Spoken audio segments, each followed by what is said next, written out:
हा बघा हे दुसरे दोन इक्वेशन्स आहेत त्यांचे सोल्युशन फाइंड आउट करायचे. आता काय आहे याच्यात वेगळे आहे का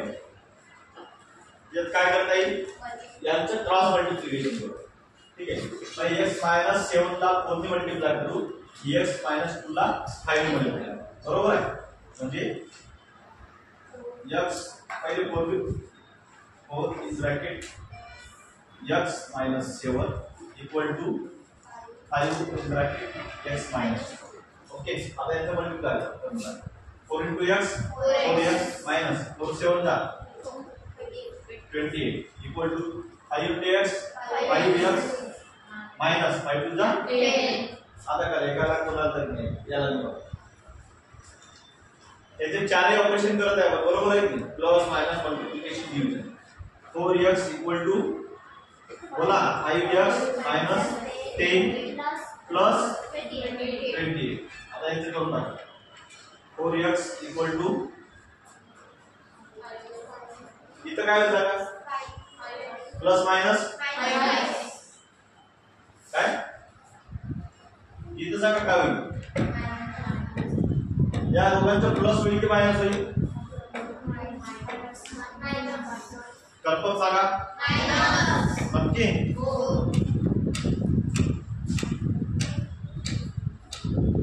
याला आपण असंच ठेवूया पहिले हा हे किती झाले आता याला असंच ठेवू पहिले याला एक काय म्हणू 5x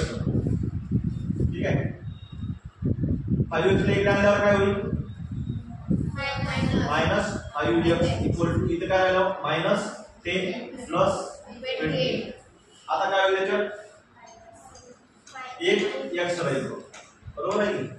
आणि याचं काय होईल प्लस मायनस किती झालं सांगा किती 80 आणि मोठ्या संख्येची साइन म्हणजे प्लस 28 चं साइन ठीक आहे. आता आपण हे मायनस मध्ये लिहिते म्हणून हे मायनस साइन 80 ला देऊ टाका म्हणजे x -80 हे झालं याचं सोल्युशन. समजलं हे दोन्ही स्टेप आपण इथं एक स्टेप स्किप केली दोन्ही स्टेप मिक्स करून टाका हे इकडे आणलं पाहिजे त्याला जशाला तसं ठेवलं बरोबर आहे. नंतर हे आहे सांगा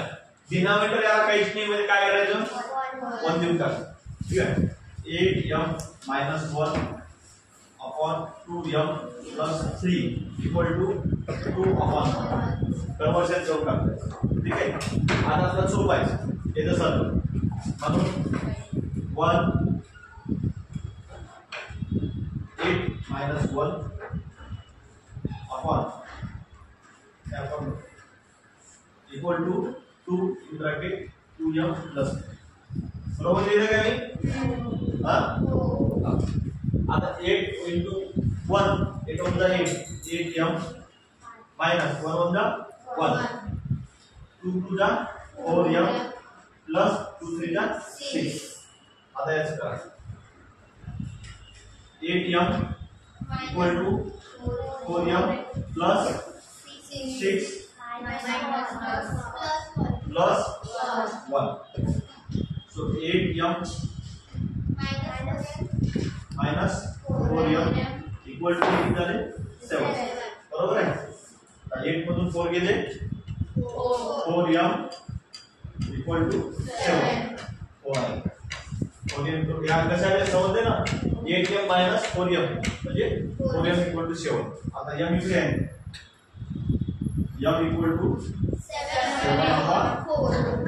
आता याचं काय होते म्हणून सोल्युशन समजलं आहे हा सोपे होते आपण लवकर घेतले.